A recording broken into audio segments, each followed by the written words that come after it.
The priest had just lifted the prayer book. 300 guests sat in expectant silence beneath the crystal chandeliers. And the bride was gone. At first no one moved. Then the whisper began.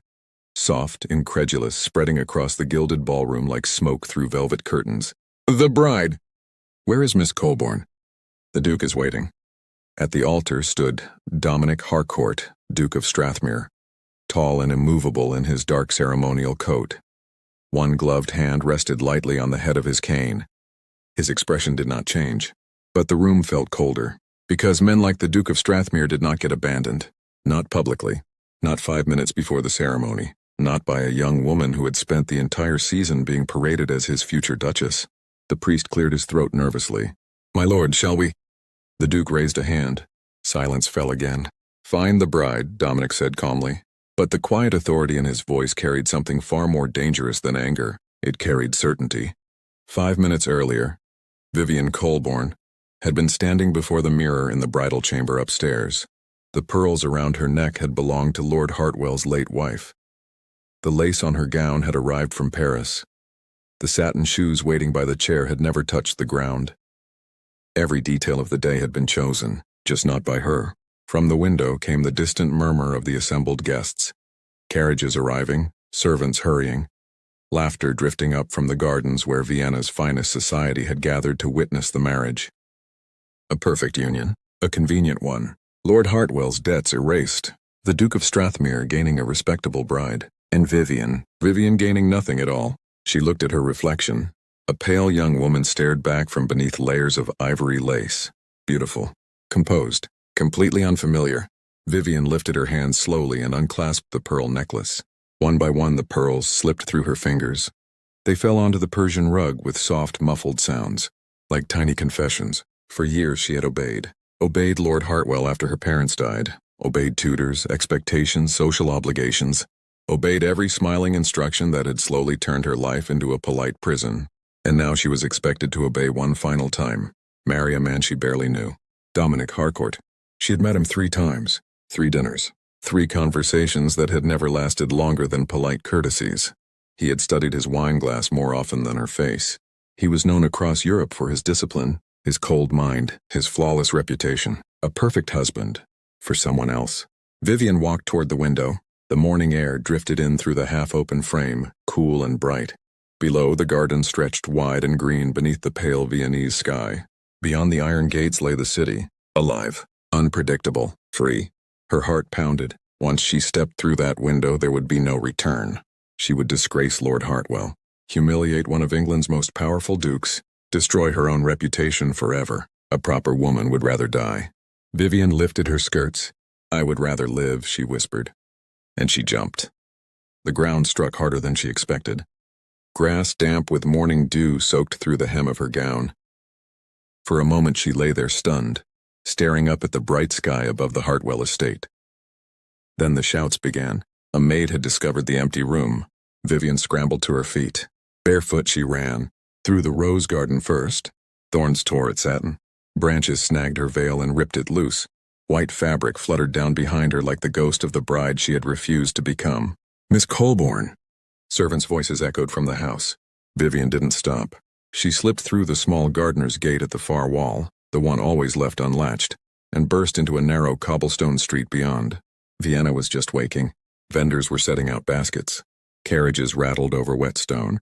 No one noticed the young woman in a torn wedding dress with mud on her feet and wild hair tumbling down her back. Vivian leaned against a stone wall and struggled to breathe. Her hands trembled. What had she done? She had abandoned a duke at the altar. By noon the entire city would know. By evening the entire empire. But beneath the terror, something else stirred. Relief. For the first time in years, no one was telling her what to do. No one was waiting for her answer. No one owned her future. Vivian lifted her chin. She had no money, no destination, no name she could safely use. But she had something far rarer. Choice. She pushed away from the wall and disappeared into the growing crowds of Vienna. Inside the Hartwell estate, the whispers had become chaos. Guests gathered in nervous clusters beneath the chandeliers. Servants rushed up and down the staircases. Lord Hartwell's voice echoed furiously through the corridors. But Dominic Harcourt still stood at the altar. Perfectly still. A footman approached nervously. My lord, we cannot find her. The Duke looked slowly toward the empty aisle where the bride should have appeared. Then his gaze moved toward the tall windows overlooking the gardens. The veil lay tangled in the roses below. For a long moment Dominic said nothing.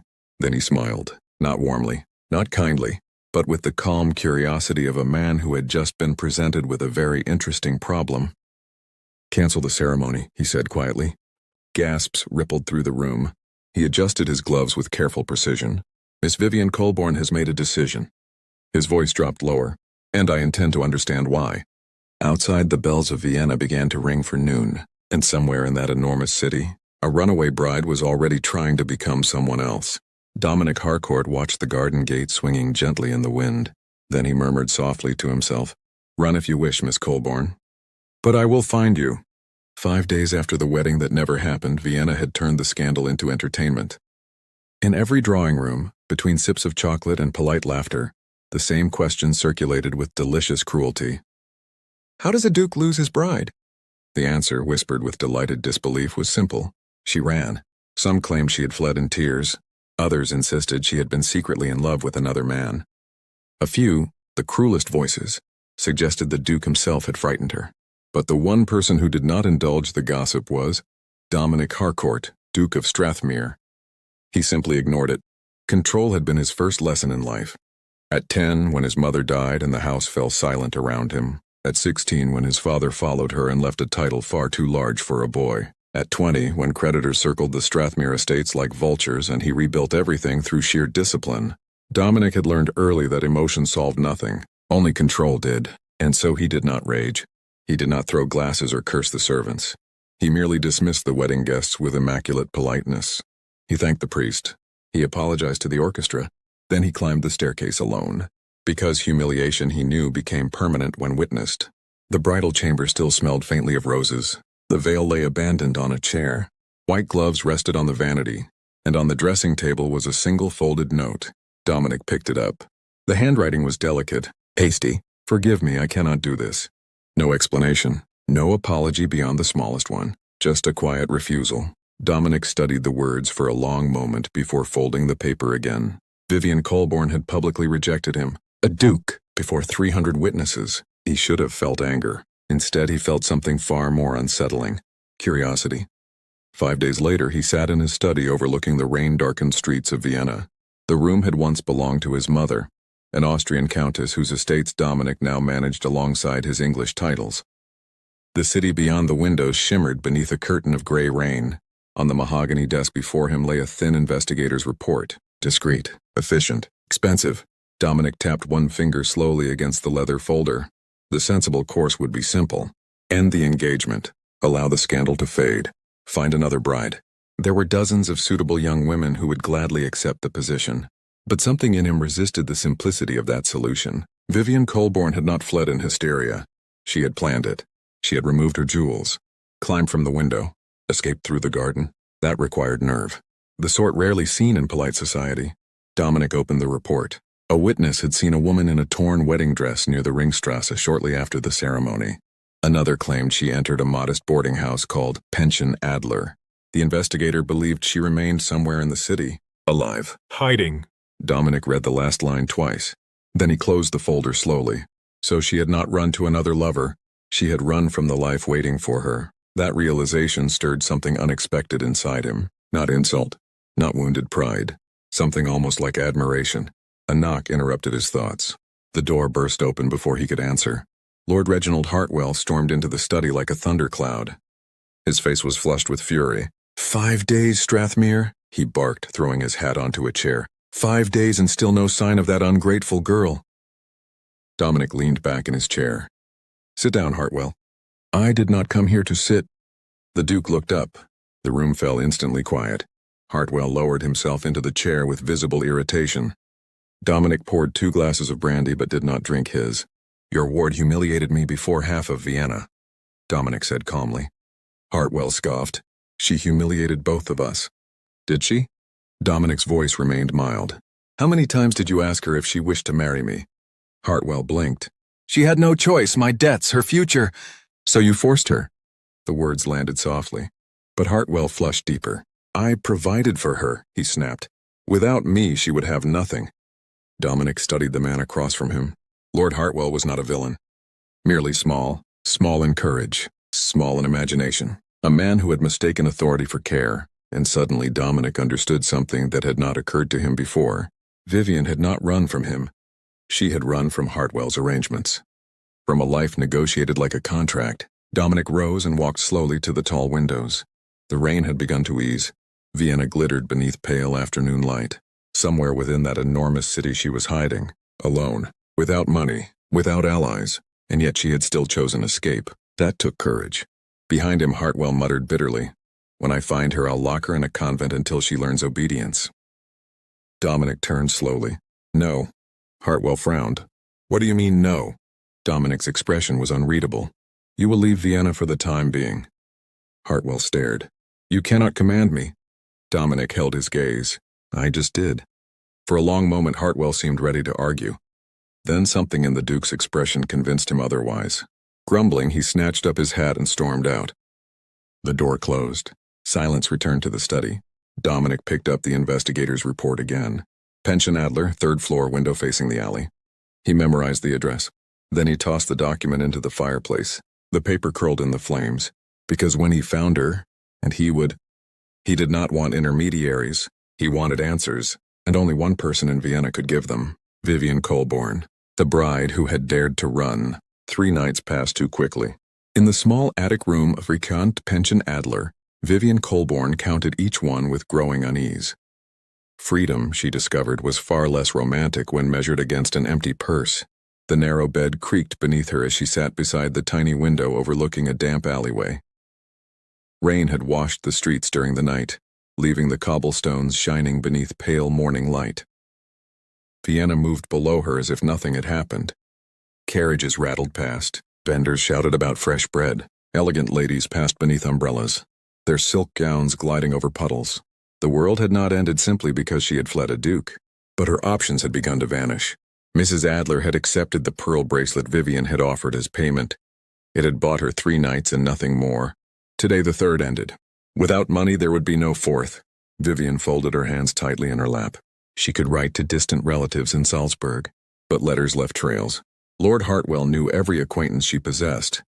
The churches might offer charity, but priests asked questions, and questions led to names. Names led to discovery, which left only one choice. Vivian Colborn had to disappear completely. She descended the narrow staircase with deliberate composure. The habits of aristocratic upbringing were difficult to abandon, even in flight.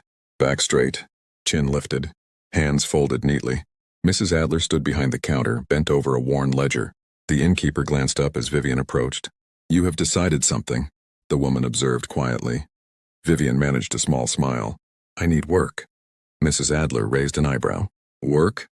I can read, write, and sew. I speak English, French, and German. I can teach children, or assist with correspondence." The older woman studied her for a moment. Her gaze moved over Vivian's posture, the careful diction, the remnants of elegance no worn dress could fully conceal. "You are not a servant."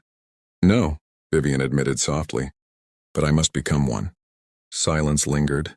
Then Mrs. Adler sighed and tore a page from her ledger.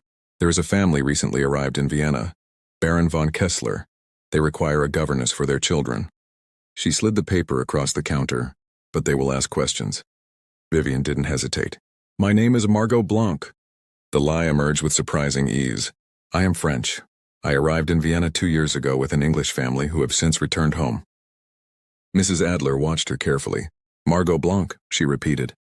Vivian nodded, and with that simple invention, the obedient bride named Vivian Colborn vanished. Margot Blanc took her place. By afternoon, she had secured the position. Baron von Kessler's residence stood on a quiet street lined with chestnut trees. The household was modest by aristocratic standards, but comfortable.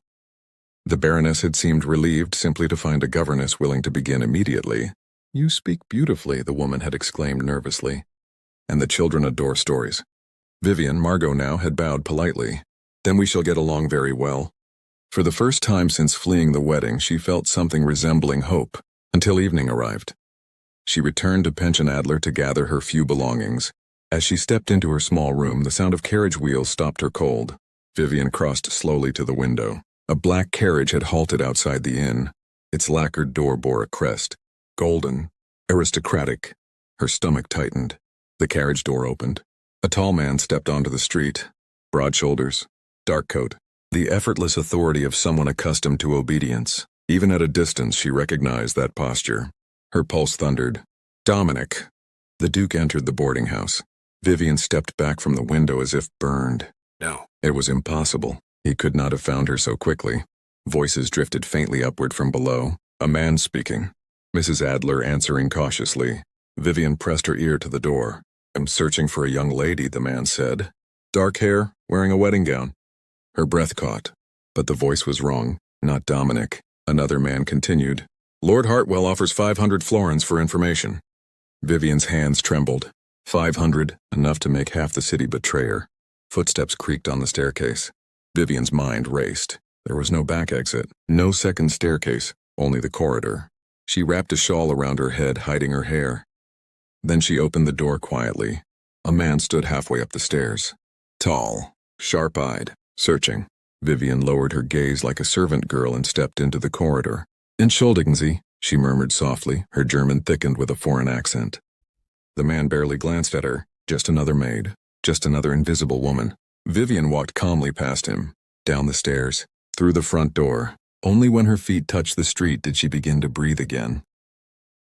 The sun was setting when she reached one of Vienna's evening promenades. Nobles strolled beneath the golden light, gentlemen in polished boots, ladies in embroidered gowns. Vivian lingered in the shadows of a colonnade, watching the glittering world she had abandoned. And then she saw him. Across the square, Dominic Harcourt. He stood beside another gentleman, speaking easily, a silver-handled cane resting against his shoulder. His posture was relaxed, his expression calm, as if runaway brides were merely small inconveniences. Vivian felt something twist inside her chest. Anger, or perhaps something sharper. He would not suffer. Men like him never did. It was always the woman who paid for scandal. She turned quickly and disappeared into the deepening evening, unaware that the Duke had already begun searching the same streets, and that the distance between them was far smaller than she imagined. Dominic had not expected to see her again so soon. The invitation to Baron Ernst von Kessler's residence had arrived 2 days earlier, written in the Baron's overly enthusiastic hand and sealed with a thick splash of wax. Ordinarily, Dominic might have declined, but Kessler was a useful political ally, newly arrived from Graz, and declining hospitality from a man eager to impress rarely served diplomatic interests. So Dominic arrived precisely at 7. The house itself was modest compared to Vienna's grander palaces, yet comfortable in the old Austrian style, polished walnut floors, Persian carpets, and walls crowded with portraits of solemn ancestors. The Baron greeted him with great excitement. Strathmere, my dear Duke, you honor us. Dominic inclined his head politely as introductions were made. The Baroness fluttered nervously beside her husband, apologizing repeatedly for the absence of their children. They are in the garden with the new governess, she explained. A French girl, very refined, quite a blessing truly. Dominic nodded absently, but the word settled in his mind. French governess, newly hired. Coincidences rarely interested him, yet that one did. While the Baron launched enthusiastically into a long explanation of Viennese tariffs and trade routes, Dominic's gaze drifted toward the tall glass doors opening into the garden. And there she was, seated beneath a blossoming pear tree. Her hair was pinned neatly into a severe bun. Her dress was plain brown wool, no silk, no jewels, nothing resembling the bride who had once stood in lace and pearls. Yet Dominic recognized her instantly. Vivian. She held a book open in her lap while 2 small children sat cross-legged at her feet. As she read aloud, the children burst into delighted laughter. Dominic felt a strange tightening in his chest. During the dinners before their engagement, Vivian had been almost silent, polite, distant, a ghost sitting at the table. He had assumed she was timid or indifferent, but here, in the quiet garden, she was alive, her voice animated, her smile unguarded. He had never heard her laugh before. Strathmere? The Baron asked suddenly. Dominic blinked. Forgive me. You look distracted. Merely admiring your garden. The Baron beamed. Yes, my wife's pride. And the children adore their governess, Mademoiselle Blanc. Excellent references from Mrs. Adler's boarding house. Dominic's thoughts sharpened immediately. Adler. The same boarding house from the investigator's report. Blank. A convenient lie. He looked once more through the glass doors. Vivian turned a page, unaware she was being observed. Dominic could expose her immediately. One word to the Baron, one message to Lord Hartwell, the entire problem solved. Yet something in him resisted. Curiosity, or perhaps something far more dangerous. So he said nothing. Dinner proved excruciatingly long. The Baron spoke endlessly about regional politics. The Baroness worried aloud about household matters. Dominic answered politely, but his thoughts remained in the garden. Vivian did not appear for dinner. Of course not. Governesses lived in the margins of noble households. They educated the children but never belonged to the family. They ate in kitchens, slept in attic rooms, existed between servant and guest. Vivian had chosen this life. Chosen it over becoming a duchess. Dominic should have been insulted. Instead, he felt something disturbingly close to fascination. After dinner, when the Baron left briefly to fetch cigars, Dominic excused himself. "I find I require some air." The Baroness nodded anxiously. "Of course, Your Grace." Dominic stepped through the glass doors into the quiet garden. Night had fallen gently. Lanterns glowed along the stone paths. Spring blossoms scented the air. He walked slowly until he saw her. Vivian sat alone on an iron bench beneath the pear tree. The book rested open in her lap, though she was not reading. Her gaze was lifted toward the stars. For a moment, Dominic simply watched her. No jewels, no satin, only dignity, and a quiet defiance that had somehow survived everything else. "Good evening," he said softly. Vivian started. The book slipped from her hands. She rose quickly. Their eyes met. Recognition flashed across her face.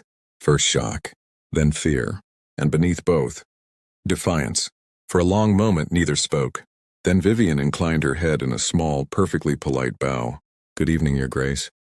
Dominic bent and retrieved the fallen book. A treatise on child education. Notes filled the margins in delicate handwriting. He handed it back to her. "Mademoiselle Blanc," he said slowly.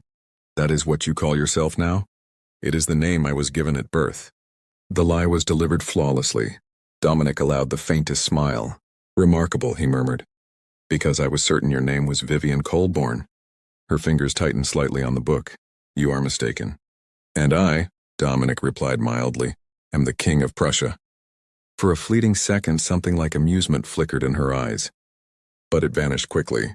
"You came to return me to Lord Hartwell?" she asked quietly. Dominic tilted his head. "Should I?" Vivian lifted her chin. "I imagine 500 florins is persuasive." "Ah," Dominic said softly, "so you know about the reward." "Of course." Silence settled between them. Then Dominic asked the question that had followed him for 5 days. "Why did you run?" Vivian's gaze dropped briefly to her hands. When she spoke, her voice was calm. "Because I did not want to marry you." The honesty was startling. Dominic studied her. Most women would have accepted. "Yes." "And yet you did not." "No." Another silence stretched between them. Finally, Dominic asked quietly, "Why didn't you run tonight when you saw me?" Vivian looked up again. Her expression had softened slightly. "Because I am tired of running." She paused. "And because you would have found me eventually." Dominic considered that. Then he asked another question. "How much does the Baron pay you?" Vivian blinked. 5 florins a month." Pitiful. Freedom rarely pays well. Dominic watched her for a long moment. Then he nodded once. "It was a pleasure seeing you again, Mademoiselle Blanc." He turned and began walking back toward the house. Vivian stared after him in disbelief. "You're leaving?" He paused briefly but did not turn. "For tonight." And with that, Dominic Harcourt disappeared into the lantern-lit house, leaving Vivian alone beneath the pear tree, because the Duke of Strathmere had just made a decision. He would not return her to Lord Hartwell. Not yet. First, he intended to discover who she truly was. The silent bride he had been meant to marry, or the fearless woman who had dared to leap from a window. Dominic began appearing with unsettling regularity. Not announced, not invited, simply present. The first time was 3 days after their encounter beneath the pear tree. Vivian was seated at the piano in the Kessler drawing room, guiding little Sophie through a simple melody. Afternoon sunlight spilled through the tall windows, turning the ivory keys pale gold. "Gently," Vivian said softly. "Let the music breathe." Sophie tried again. A wrong note rang sharp through the room. Vivian's fingers froze. From the adjoining salon came a voice she knew too well. Low, controlled, impossible to mistake. The Duke of Strathmere. Her heart stumbled.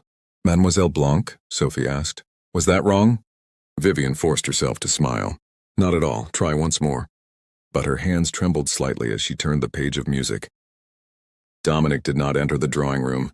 He dined with the Baron, spoke politely with the Baroness, and left, yet his presence lingered like the distant rumble of a storm waiting to break. The second time came a week later. Vivian was walking the children through a quiet park where early spring flowers had begun to bloom. Sophie skipped ahead while her brother chased pigeons across the path. Vivian lifted her gaze and saw him.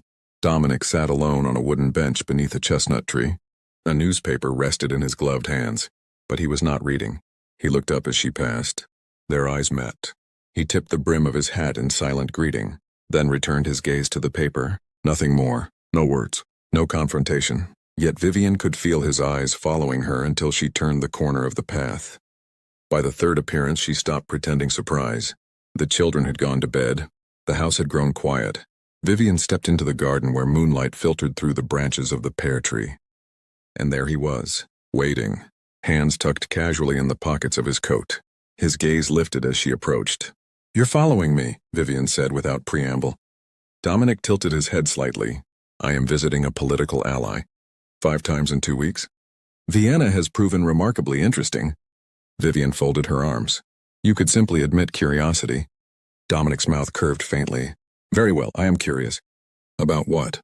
"About why a woman raised for society now chooses to raise another man's children." Vivian held his gaze. "Because titles are cages." "Golden cages," Dominic corrected. "Still cages." Silence settled between them. A breeze stirred the blossoms overhead, scattering pale petals across the garden path. Dominic studied her as if examining a puzzle he had not yet solved. "And poverty," he asked quietly, "is that freedom?" "It is choice." "You had choice before." "No," Vivian said softly. "I had arrangements." The honesty of the answer seemed to surprise him. Dominic stepped closer. Vivian instinctively stepped back until the trunk of the pear tree stopped her retreat. He halted an arm's length away, close enough that she could smell faint traces of leather and tobacco. "But not so close as to breach propriety. Hartwell is still searching for you," he said. "I know. He has offered 500 florins." "Yes.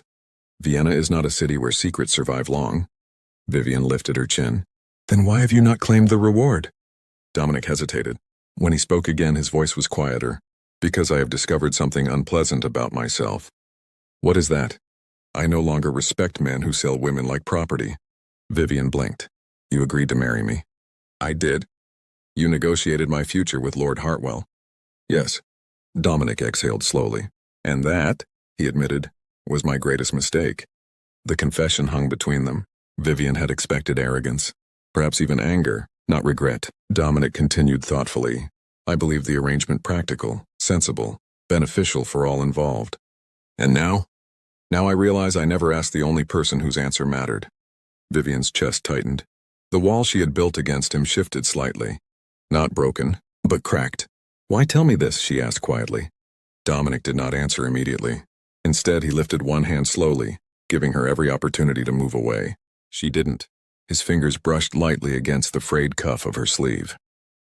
The fabric was worn from work she had never known before. "You deserve to know," he said softly, "that not every man believes you belong to him." The touch lasted only a moment, but it burned through her like fire. Dominic stepped back again. "Good night, Mademoiselle Blanc." He turned and walked toward the house, leaving Vivian alone beneath the blossoms, her heart beating wildly, because something far more dangerous than fear had begun to grow inside her. She was beginning to trust him, and that frightened her more than any prison ever could. Dominic realized he had made a mistake the moment he saw recognition in Lord Hartwell's eyes.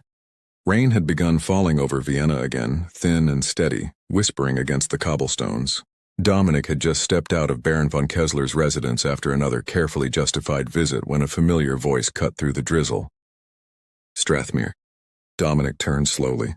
Hartwell stood beneath a gas lamp, a black umbrella resting against his shoulder. The pale light sharpened the lines of suspicion across his face. "What an extraordinary coincidence," Hartwell continued mildly. Dominic's expression remained calm. "Hartwell, what brings you to this quiet corner of the city so frequently?" Dominic adjusted his gloves. "The Baron is a valuable diplomatic ally." Hartwell smiled. "Yes, I have noticed your devotion."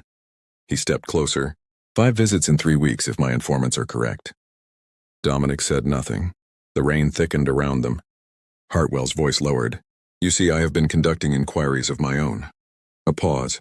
"And I discovered something fascinating." Dominic waited. A French governess arrived at the Baron's residence 3 weeks ago, Hartwell continued. The same week my ward vanished. The words hung in the damp air. Curious timing, Hartwell added. Dominic kept his face perfectly still. Vienna contains many governesses. Indeed. Hartwell leaned closer, his smile sharpening. But how many receive repeated visits from the Duke of Strathmere? The implication landed with quiet precision. Dominic felt a cold realization settle in his chest. His presence had betrayed her. Every visit, every conversation beneath the pear tree, each one had drawn a trail straight to her. I do not yet have proof, Hartwell continued calmly. But I will. He tilted his head. And when I do, no duke in Europe will prevent me from reclaiming my ward. She belongs to no one, Dominic said before he could stop himself. Hartwell's smile widened. Triumph flickered in his eyes. So it is her. Dominic said nothing. But the damage was done. You've confirmed my suspicion, Strathmere, Hartwell continued quietly.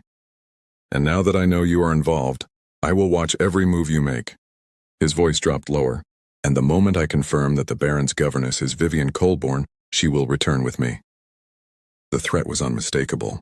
Legally, Hartwell still controlled her guardianship. Until she turned 21 or married, he had the right to demand her return. Forcefully. Dominic understood the law well enough. If Hartwell exposed her identity, Vivian would lose everything. Her freedom, her new life, perhaps even her dignity. Hartwell stepped back beneath his umbrella. I will find the truth, he said. It may take days, weeks. He smiled thinly. And when I do, Strathmere, you will face a choice. The rain drummed harder against the street. Is she worth ruining your reputation? Without waiting for an answer, Hartwell turned and disappeared into the mist, leaving Dominic alone in the rain. Dominic did not sleep that night. He remained in his study until dawn, watching water streak down the tall windows. Every possible solution unraveled the moment he examined it. If he continued visiting Vivian, Hartwell would soon have proof. If he publicly defended her, he would expose her identity to the entire city. If he confronted Hartwell directly, the scandal would explode. Every path ended the same way.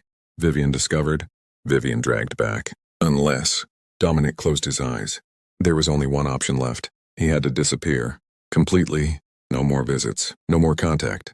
No visible connection between them. Without evidence, Hartwell's suspicions would eventually fade. Vivian would remain simply another governess in Vienna. Invisible. Safe. But she would believe he had abandoned her. That realization settled like iron in his chest. Still, it was the only way. At dawn, Dominic sealed a formal letter to Baron von Kessler. Urgent diplomatic matters required his absence from Vienna for several weeks. The excuse was believable. His influence ensured no one would question it. But Dominic did not leave everything to chance. He quietly hired a trusted watchman, a man instructed to observe the Kessler residence discreetly and report immediately if Hartwell appeared. Dominic would stay away, but he would still protect her, from the shadows. Because sometimes protection required something crueler than distance. It required silence. As the first pale light spread across Vienna's rooftops, Dominic stood at the window. Somewhere across the city, Vivian was waking, believing he had walked away, believing his interest had been nothing more than curiosity.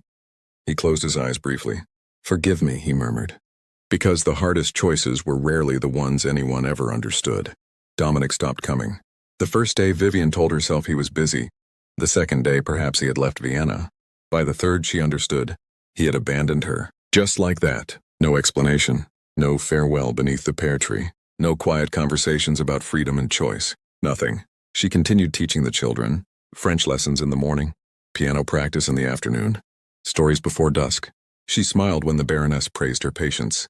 She bowed politely when the Baron complimented her diligence. And every night she returned to her small attic room beneath the slanted roof. The rain tapping softly against the glass felt like quiet accusations. On the windowsill stood a rose she had picked from the garden days earlier. Now the petals had begun to yellow. The stem sagged inside the glass of water. Vivian stared at it one evening and understood the cruel symbolism. Hope, like flowers, could not survive without care. 10 days after Dominic's last visit, the house erupted into noise. Vivian was in the garden with the children when she heard the voice. Loud, sharp, familiar, Lord Hartwell. Her blood turned cold. The book slipped slightly in her hands. Read the next page, she told Sophie gently. The little girl looked up. Mademoiselle, are you unwell? I will return in a moment. Vivian knew she would not. She walked slowly toward the house. Inside, voices echoed through the salon. Hartwell's voice thundered with authority. You are harboring my ward under a false name. The Baron stammered. The Baroness murmured nervously. Vivian paused in the hallway. She could still run. Through the kitchen, out the back gate, disappear again into Vienna's endless streets. But how long would that last? Another week? Another month? Another lifetime spent hiding? She closed her eyes. She was tired. Tired of running. Tired of pretending to be someone who did not exist. Tired of living as if her life were a crime. Vivian straightened her shoulders. If she was to be taken, she would face it standing. She stepped into the salon. Hartwell turned instantly. Triumph flashed across his face. There you are. The Baron and Baroness stared at her in stunned confusion. Vivian lifted her chin. Baron von Kessler, I owe you an explanation. You owe him nothing, Hartwell snapped.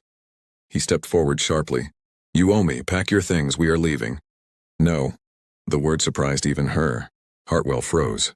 I beg your pardon? I said no. Vivian's voice trembled but did not break. I will not go with you. You have no choice. I am your legal guardian. I am a person, she replied firmly. Not property. Hartwell laughed harshly. You imagine your opinions matter? Yes, Vivian said quietly. Because the alternative is to die while still breathing. The room fell silent. And then another voice spoke from the doorway. She is not going anywhere with you. Vivian turned so quickly she nearly stumbled. Dominic stood at the threshold. Rain darkened the shoulders of his coat as if he had ridden hard through the storm. His expression was no longer calm curiosity. It was fury. Cold, controlled, unmistakable. Strathmere, Hartwell hissed. I thought you agreed not to interfere. I lied. Dominic stepped into the room, every movement deliberate, measured. You have no authority here, Hartwell snapped. She is my ward. Dominic's gaze shifted to Vivian. Then he spoke 4 words that froze the entire room. Then marry me. Vivian stared at him. The words barely made sense. What? Marry me, Dominic repeated quietly, not as it was arranged before. His voice softened. This time because you choose it. Hartwell exploded. This is absurd. She humiliated you before half of Vienna. Yes. Dominic did not even glance at him. His eyes remained fixed on Vivian. I would rather marry a woman who once refused me than one who was forced to accept me. Vivian felt tears burn behind her eyes. Why, she whispered. Dominic hesitated, then spoke with quiet honesty. Because in the past 4 weeks I have learned more about you than during all our formal dinners. He took a step closer. I watched you choose freedom over comfort. Another step. I watched you become someone stronger than the woman who stood at that altar. His voice softened, and I realized respect becomes something deeper when we are not paying attention. Silence wrapped around them. Vivian looked at Hartwell, at the man who had traded her future for his debts. Then she looked at Dominic, the man who had stepped away to protect her, and returned when she needed him. Fear still lived in her chest, but courage lived there too. Yes, she said softly. I accept. Relief flickered across Dominic's face. He held out his hand. She took it. Their fingers intertwined. For the first time since she had jumped from that window, Vivian felt truly free. Hartwell's voice cut through the moment. This changes nothing. He slammed his fist against the table. She is still my ward. I must approve the marriage, and I refuse. Dominic reached calmly into his coat and removed an envelope. You may wish to reconsider. Hartwell frowned. What is that? A list of your debts. Dominic slid several papers onto the table. 3,000 pounds to the Imperial Bank of Vienna. 1,500 to the Rothschild family. 800 to a moneylender in Leopoldstadt. Hartwell's face drained of color. How did you... You believed I would not investigate? Dominic said quietly. The Baron coughed awkwardly. The Baroness looked horrified. Dominic's voice remained perfectly calm. You have 2 choices. He placed a document before Hartwell. You sign relinquishment of guardianship over Vivian Colborne, and leave Vienna permanently. Hartwell swallowed. And if I refuse? Dominic's gaze hardened. I deliver these documents to your creditors. Silence stretched painfully. Hartwell looked at Vivian. She met his gaze without fear. Finally, he whispered hoarsely, Where do I sign? The pen scratched across the paper. With each stroke, Vivian felt the weight of years lifting from her shoulders. When it was finished, Dominic folded the document neatly. Then he reached into his case once more and removed the original marriage contract, the one Hartwell had signed months earlier, trading Vivian's future for money. Dominic studied it briefly. Then he tore it in half. And then, again, the pieces fell onto the table like the end of a prison sentence. Vivian exhaled slowly.